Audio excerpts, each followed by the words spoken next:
Bismillahirrahmanirrahim. Alhamdulillah. Wassalatu wassalamu ala rasulillah. Amma ba'd. Video kali ini membahas tentang pernyataan si guru gembul. Ya, guru gembul ini sangat paling lantang dia berbicara di media sosial. Tapi apakah dia berbicara atas dasar dokumen hasil penelitian atau sekedar berbicara tentang idealisnya dia sendiri? Karena ada orang yang menjawab bahwa si guru gembul ini orangnya idealis. Ya, idealis itu bagus ya, tapi tidak semua hal itu pakai idealis ya. Kalau hal berkaitan tentang Islam itu harus ada pendalilannya. Nah, mari kita dengar apa yang dia katakan.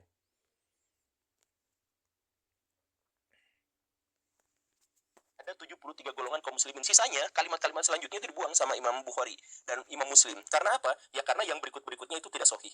Begitu. Jadi jelas ya, di dalam Quran tidak ada, di dalam sunnah juga tidak ada. Bahkan Imam Bukhari menentangnya, dihilangkan sama sekali. Kemudian imam-imam mazhab yang empat, yang katanya empat imam mazhab dalam ahlu sunnah wal jamaah, sebenarnya tidak ada satupun di antara mereka yang pernah mengatakan satu kata pun terkait dengan ahlu sunnah wal jamaah sebagai kelompok. Itu gak ada.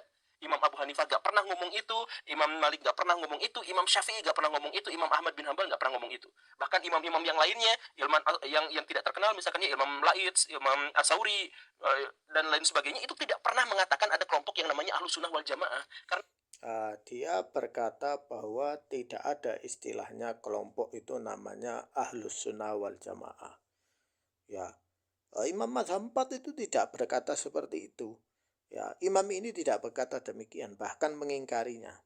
Nah, ini jebakan ya. Mari kita lanjut ya. Sebenarnya video ini panjang, cuma saya ambil ikhtisornya saja, poin terpentingnya saja. Ya.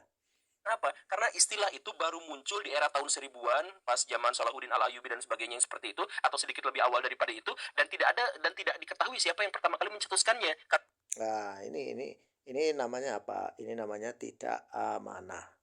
Ya, dia bilang oh itu di zaman tahun 1000-an, di zaman Salahuddin Al-Ayyubi. Ya, mana datanya? Tunjukkan arsip datanya bahwa istilah Ahlus Sunnah wal Jamaah itu baru muncul di zaman Salahuddin Al-Ayyubi. Mana? Nggak ada, nggak ditampilin. Ya. Ini penampilannya jalan, ada orang riwa-riwi.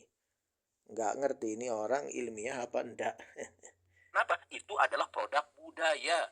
Jadi bagaimana ceritanya ada sebuah produk budaya yang tidak ada dalam Quran Sunnah, tidak pernah dikatakan oleh para sahabat, tidak pernah disebutkan oleh para imam mazhab, tidak juga pernah disebutkan oleh para imam-imam sufi, tidak juga disebutkan oleh para ulama-ulama tafsir, tapi sekarang menjadi menghegemoni di dunia Islam. Itu Mari kita lihat. Salah satu kebiasaan si guru gembul ini, dia menampilkan kepada kalian artikel seperti ini.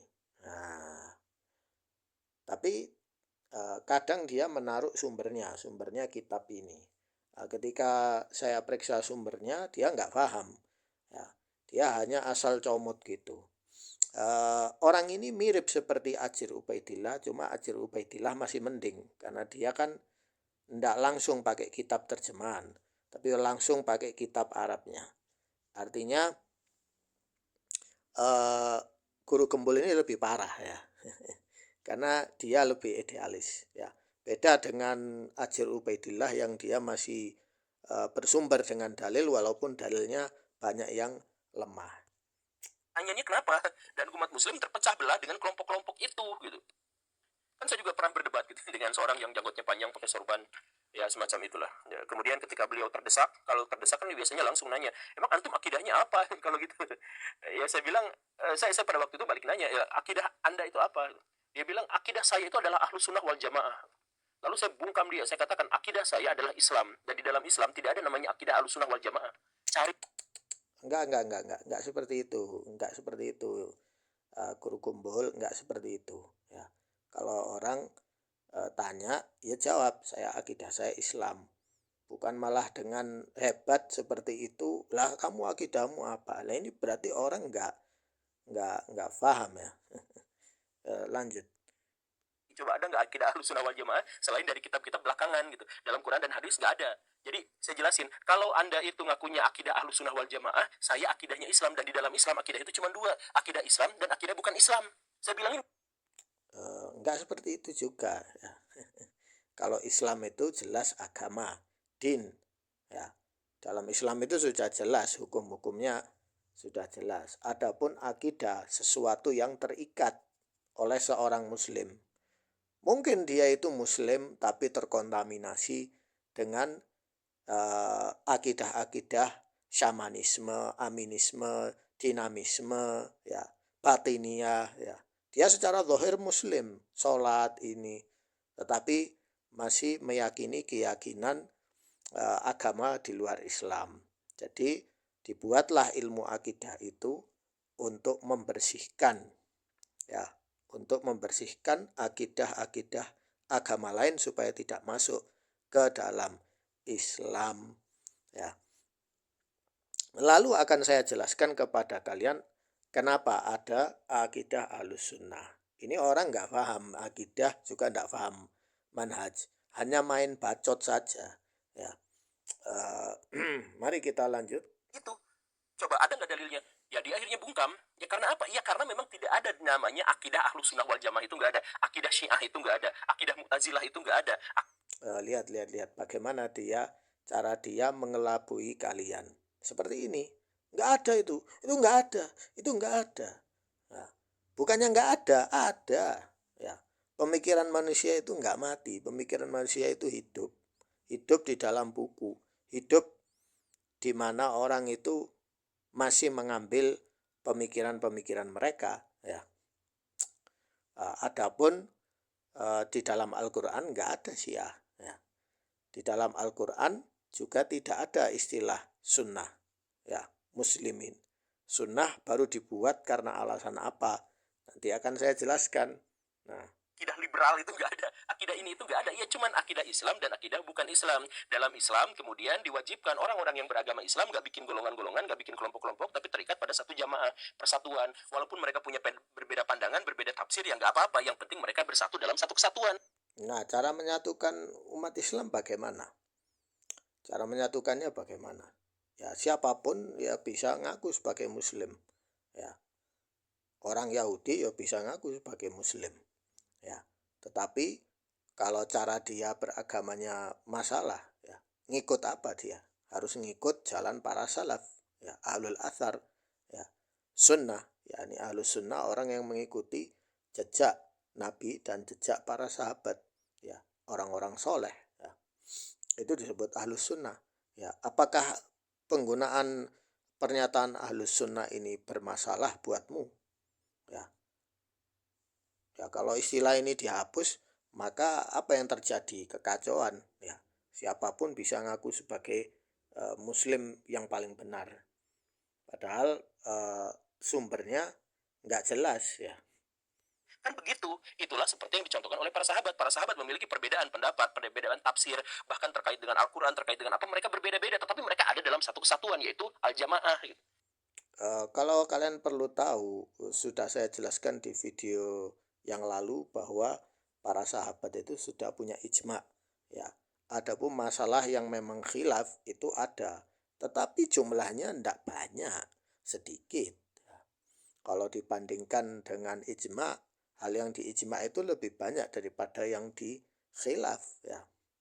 Kecuali era-era sekarang ini karena perkembangan dan perubahan pola manusia, ya. Kan gitu. Jadi sunnahnya para sahabat itu adalah bahwa mereka berbeda-beda tetapi ada dalam satu kesatuan. Ya, Enggak seperti itu juga, ya. Sunnahnya itu mengikuti sunnah Nabi. Kalaupun ada perbedaan, sumbernya jelas, ya, maka tidak ada masalah, ya. Tapi kalau sumbernya gak jelas, ya, kayak khawarij, ya, kayak tasyayyu Syiah, ya, yaitu bukan perbedaan seenaknya sendiri, itu nggak bisa, ya. selesai di situ. Makanya jangan bertanya terkait hal-hal yang gaib, jangan bertanya terkait dengan masalah-masalah akidah. Salah satu keruntuhan kaum muslimin peradabannya itu adalah gara-gara akidah itu dijadikan diskursus. Bahkan ada di setiap universitas Islam ada akidah filsafat. Jadi akidah Islam dijadikan sebagai objek penelitian filsafat, objek diskursus filsafat kan, ini juga unik juga, jadi aneh juga. Makanya, nah jadi dalam Islam gimana, apa yang harus kita pertanyakan? Yang kita pertanyakan itu adalah bagaimana mewujudkan peradaban Islam. Jadi pertanyaannya adalah gimana cara membangun ekonomi Islam. Kan sekarang ekonomi Islam terpuruk. Gimana caranya membangun sistem pendidikan Islam? Kan sistem pendidikan Islam terpuruk sekarang kan. Ya itu yang dijadikan diskursus. Jadi kita produktif berpikirnya, bukan debat kusir, bukan debat soal apakah takdir bisa dibela, bisa dirubah atau tidak. Oh ini dalilnya ini, ya itu takdir urusan Allah saja, nggak usah. Memang soal takdir, soal ini itu sudah ada, sudah dijelaskan di dalam kitab akidah Ahlussunnah, sudah dijelaskan, wahai guru gembul. Ya. Sayang sekali Anda itu bukan orang yang ilmiah ternyata ya. Tapi akan saya bantah ya. Mau tidak mau akan saya bantah ini dan akan saya koreksi. Ya, banyak hal-hal yang ada beberapa poin yang memang Anda benar ya soal masalah gaib. Ya, kita tidak bisa mengetahui hal-hal yang memang gaib ya. Tetapi kita wajib mengimaninya ya. Ada surga, ada neraka, ada qada, ada qadar, ya asma dan sifat Allah wajib kita imani ya. Namun ada kelompok-kelompok yang mempermainkan ya, mereka main takwil ya, kemudian mengubah makna ya, mentaktil ya. Maka dibutuhkan metode untuk membantah mereka seperti itu. Maka ada yang namanya akidah Ahlus Sunnah seperti itu. Kalau Anda masih memang belum yakin bahwa ini benar, akan saya jelaskan alasannya kenapa adanya Ahlus Sunnah wal Jamaah. Ini lanjutan dari video tadi, yaitu membantah pernyataan si guru gembul tentang Ahlus Sunnah, akidah Ahlus Sunnah. Apakah Ahlus Sunnah itu tidak ada di dalam Al-Quran dan hadis? Ini akan saya jawab dan akan saya koreksi kesalahan beliau. Nah, As-Sunnah, apa itu As-Sunnah? Ya, As-Sunnah secara bahasa artinya as-sirah, ya, biografi, wa at-tariqah, dan juga jalan, ya. Sawa'an kanat hasanah am qabihah. Jadi sunnah itu bisa diartikan baik dan bisa diartikan buruk, ya.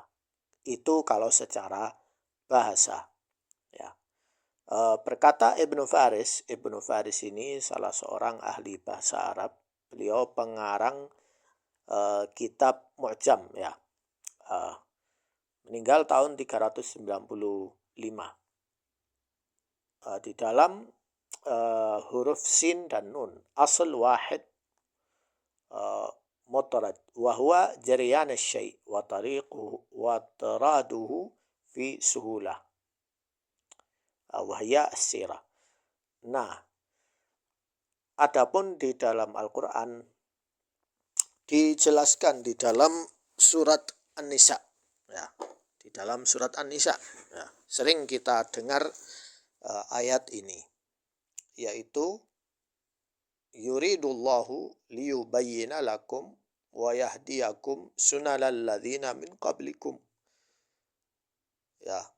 Jadi dijelaskan oleh An-Nasafi ya. Wa yahdiyakum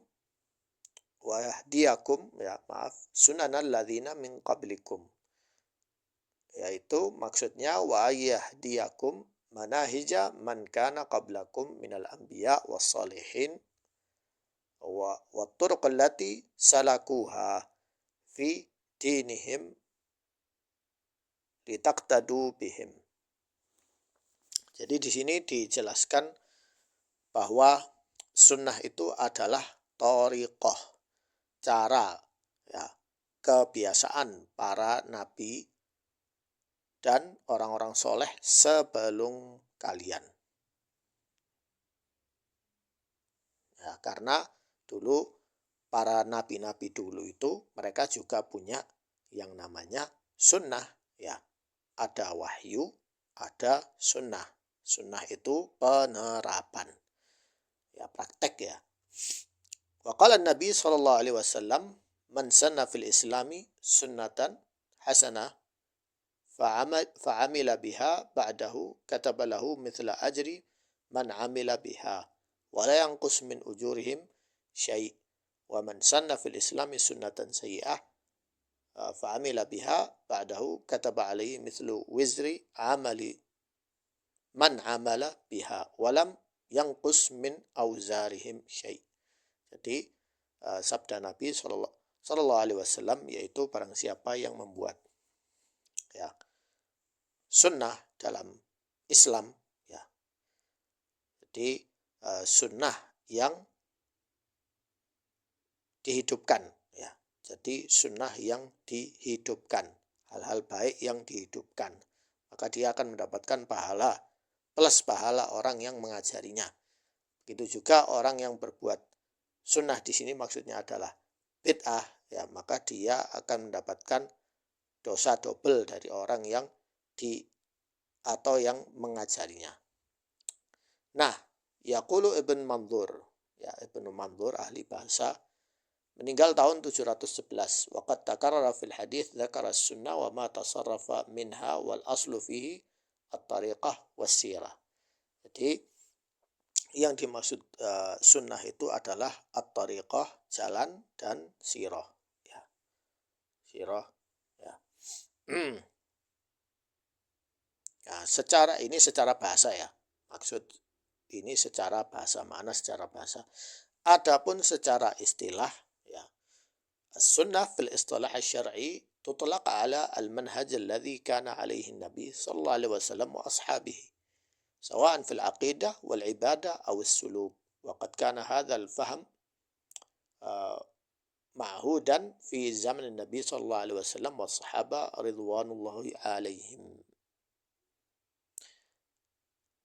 Jadi di sini dijelaskan bahwa sunnah secara istilah adalah metode yang dipakai oleh Nabi Shallallahu Alaihi Wasallam dan para sahabat ya, di dalam memahami akidah ya, dan ibadah, pengamalan, dan juga suluk. Suluk itu perbuatan, akhlak, adab. Ya. Itu disebut sunnah. Nah, dalilnya apa? Ada dalilnya. Ya. Jadi, ama wallah inni la akhsyakum. Ya, jadi ada hadis ini yang hampir kalian semua sudah tahu ya. Amma wallahi inni la akhsyakum lillah wa atqakum lahu.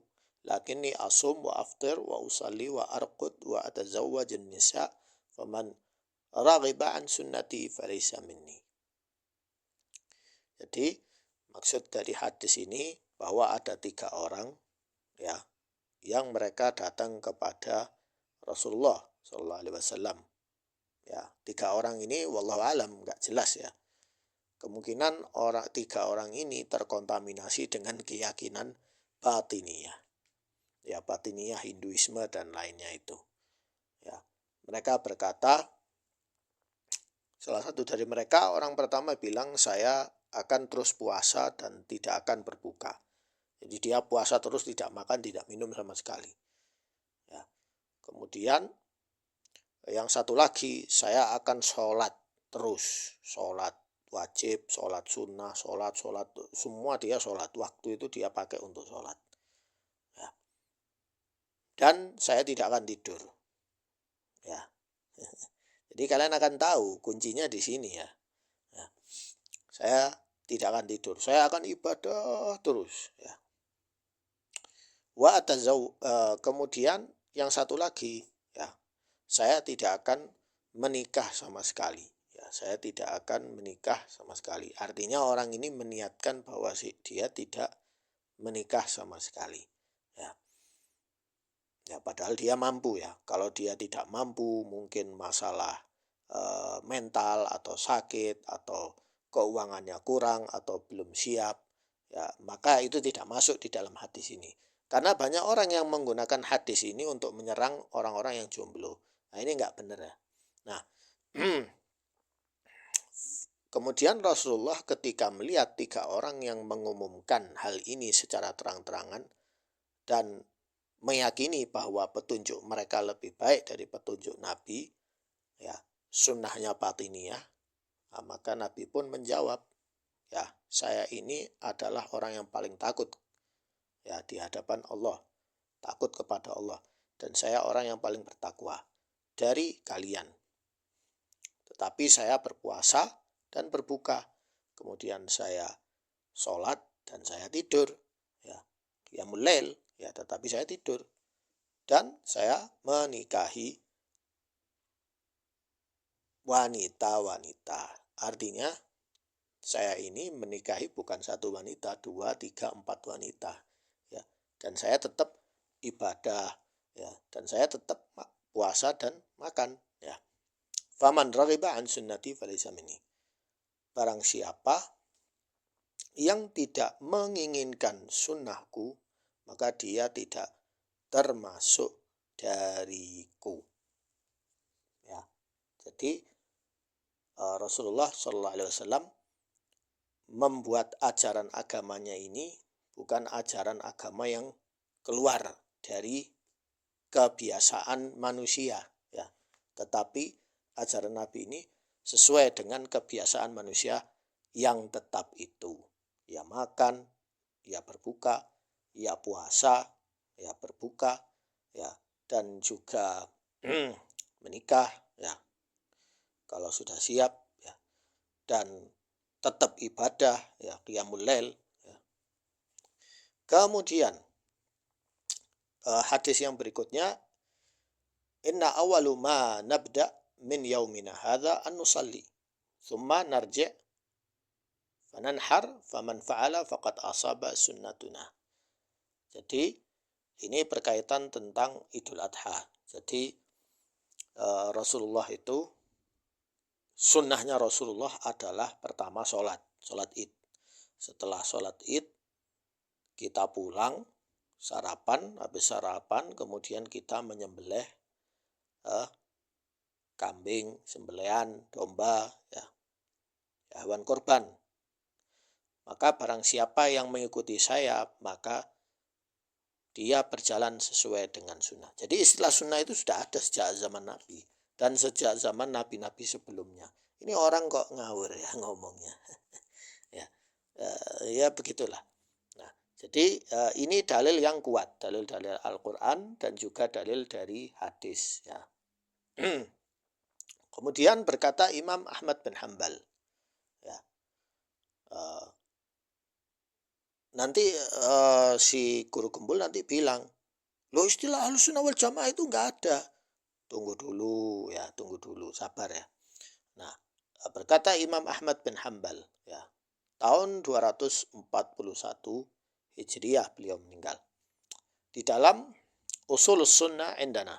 Jadi beliau berkata, Ushulus Sunnah Indana. Maksudnya usulnya Ahlus Sunnah itu di kami adalah at-tamassuku bima kana alaihi ashaba Rasulullah SAW. Jadi kalau usul ya berarti apa? Ya berarti sesuatu yang penting, ya. Sesuatu yang penting usul itu. Ya, berarti kita bertamasuk dengan apa yang sudah diikrarkan, diijma' oleh para sahabat, dan wal iqtida' bihim, dan meneladani jalan mereka. Wa tarkul bid'ah, dan meninggalkan kebid'ahan, wa kullu bid'ah fahiyah dhalalah. Ini kata Imam Ahmad bin Hanbal. Semua bid'ah adalah kesesatan. Wa tarakal khusumat, ya, meninggalkan saling khusumat, ya, saling bermusuhan.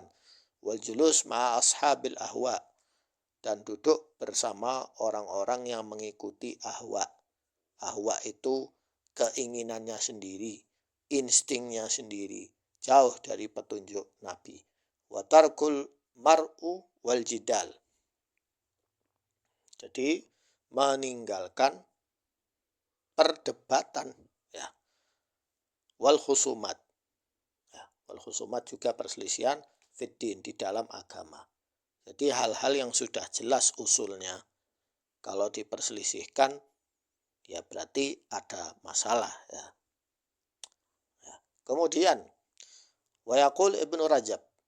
Ya, Ibnu Rajab Al-Hambali. Ya, beliau meninggal tahun 793 Hijriah. Ba'da an dzakara kalam adadun minas salaf. Jadi beliau ini punya riwayat-riwayat dari para salaf, yaitu tentang ahlul sunnah.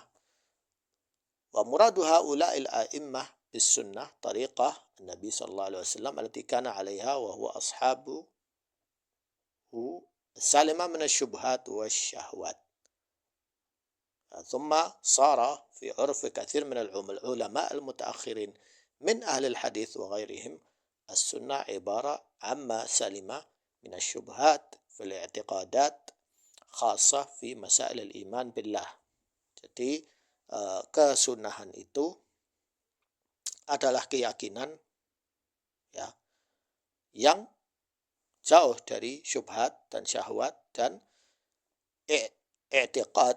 Nah, i'tiqad itu ya berarti akidah ya, yang khusus di dalam membahas masalah iman kepada Allah, wa malaikatihi dan malaikat-malaikatnya, wa kutubihi dan kitab-kitabnya, wa rusulihi dan rasulnya, wal yaumil akhir dan hari akhir. Wa kadzalika masailul qadar wa fadailus sahabat, dan juga masalah al-qadar, takdir, dan keutamaan para sahabat. Wasannafu fi hadzal ilmi bi ismis sunnah. Jadi mereka menggabungkan semua ilmu ini dalam paket yang disebut dengan sunnah. Lianna khataruhu azim wal mukhalifu fihi ala syafa halakatin. Jadi bayangkan, beliau berkata apa? Jadi para ulama sudah sepakat, mereka membuat istilah ahlus sunnah dan as-sunnah adalah ilmu-ilmu ini tadi, berisi ilmu-ilmu pokok Islam, ya, akidah, ya. Lalu kenapa mereka membuat racian ini? Karena bahaya yang sangat besar, ya, dan orang yang menyelisihinya maka akan rawan terkena kebinasaan.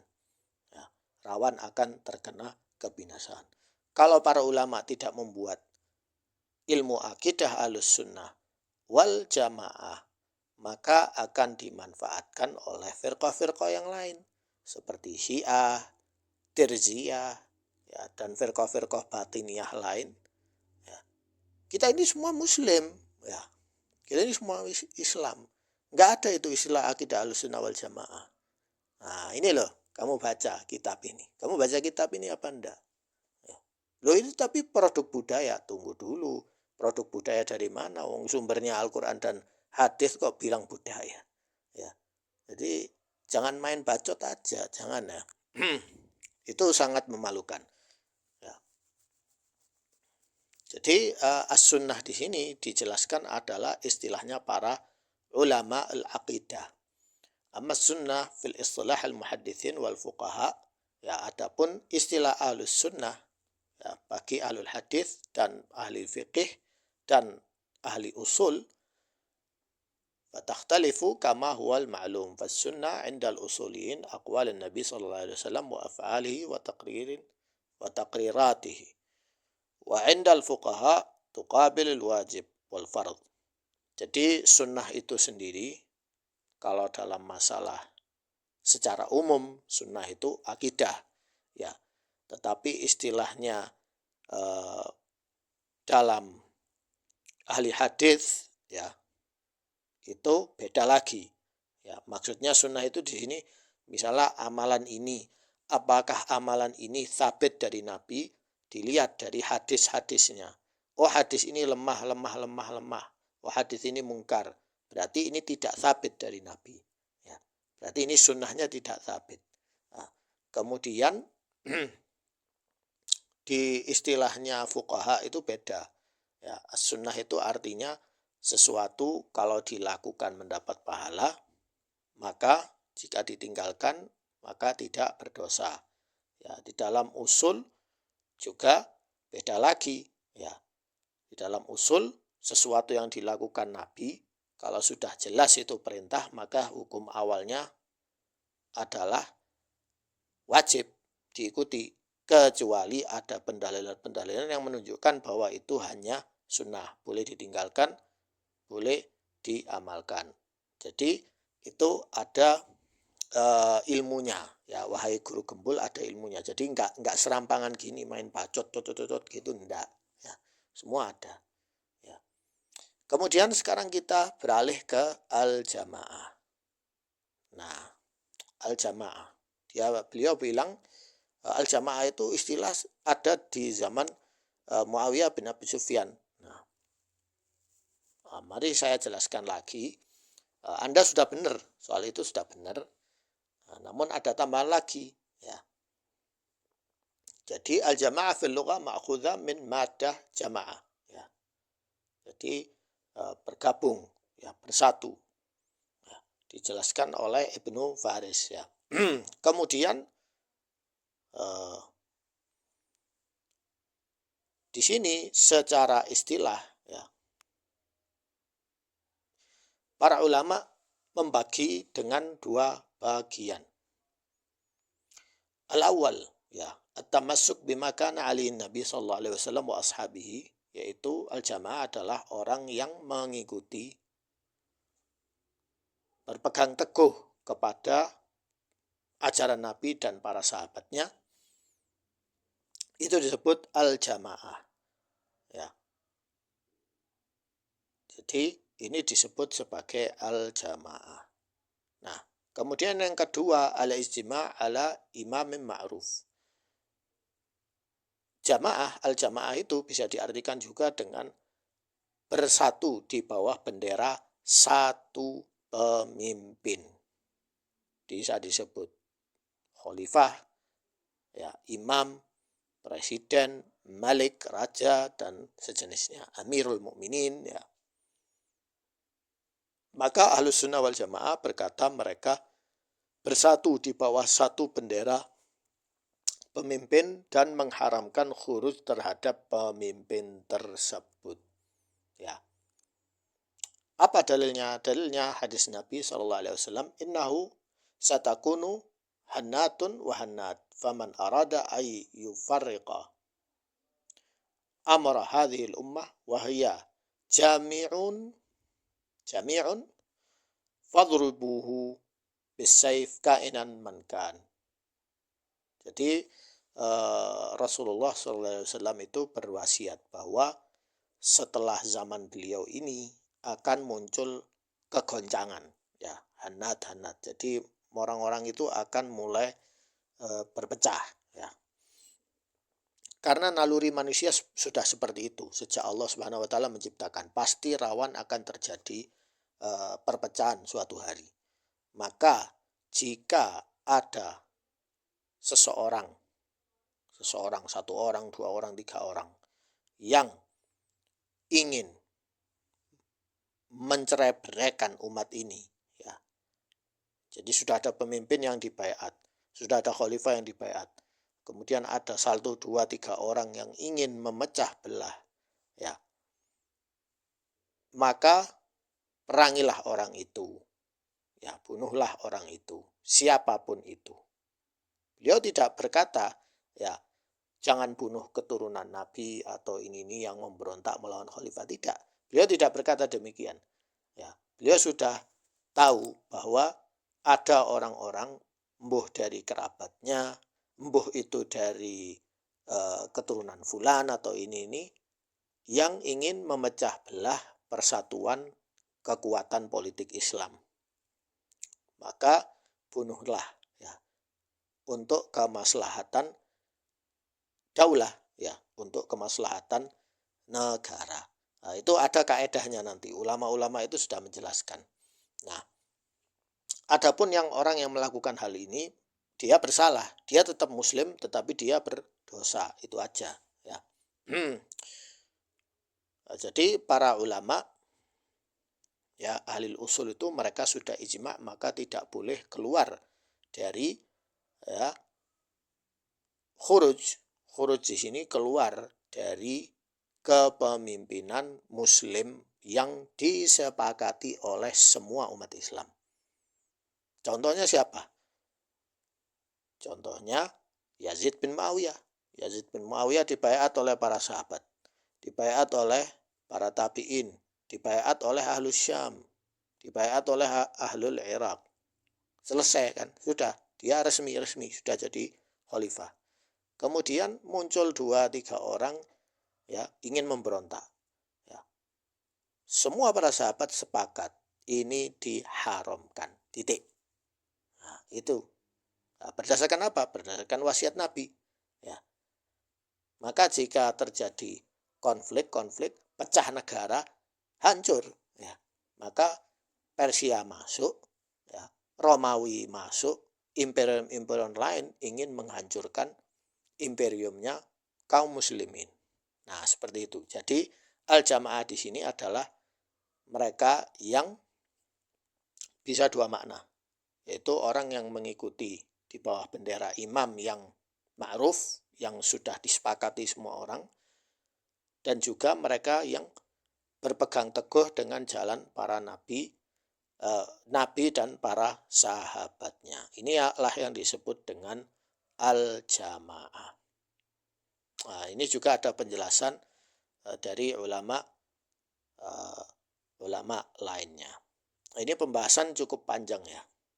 Nah, sekarang yang berikutnya adalah istilah ahlus sunnah wal jamaah. Nah, memang hadis-hadis sebelumnya itu dijelaskan bahwa ahlus sunnah dan al jamaah, yakni Rasulullah berwasiat tetap kalian bersatu di bawah satu kepemimpinan. Kalau zaman Nabi hidup, maka Nabi adalah pemimpin mereka. Maka ketika Nabi meninggal, pemimpin setelahnya ya khalifah. Berarti taat pada pemimpin khalifah yang muslim, yang syar'i, ya, yang sudah disepakati. Jadi adapun istilah ahlus sunnah wal jamaah ini adalah istilah lughawi, bahasa. Ya. Jadi zaman dulu istilah ini memang tidak diperlukan. Kenapa? Karena semua orang, para sahabat Islamnya jelas, ya. Enggak ada Syiah, enggak ada Batiniyah. Ada akidah-akidah gak beres dari agama lain, Persia, ya Majusi atau Nasrani, itu mereka counter semua, mereka tolak semua. Ya, karena akidah mereka kualitasnya enggak kayak kita, ya. Beda, ya. Kemudian ketika di zaman Daulah Abbasiyah, ya, yang banyak firqah-firqah di zaman Bani Umayyah masa terakhir itu banyak firqah-firqah ya seperti Khawarij, Mu'tazilah, Jahmiyah, Asy'ariyah, Murji'ah dan lain-lain. Maka dibutuhkan istilah Ahlus Sunnah wal Jamaah untuk membedakan antara orang yang menamai dirinya dengan nama-nama baru dengan orang yang menggunakan penamaan baru tetapi sesuai dengan Al-Quran dan As-Sunnah. Ya. Misalnya saya kalau ditanyai, Anda Muslim? Ya Muslim. Akidah saya apa? Akidah saya Ahlus Sunnah wal Jamaah. Apakah Anda membenci Ali bin Abi Thalib? Tidak. Apakah Anda mencintai Ali bin Abi Thalib? Iya.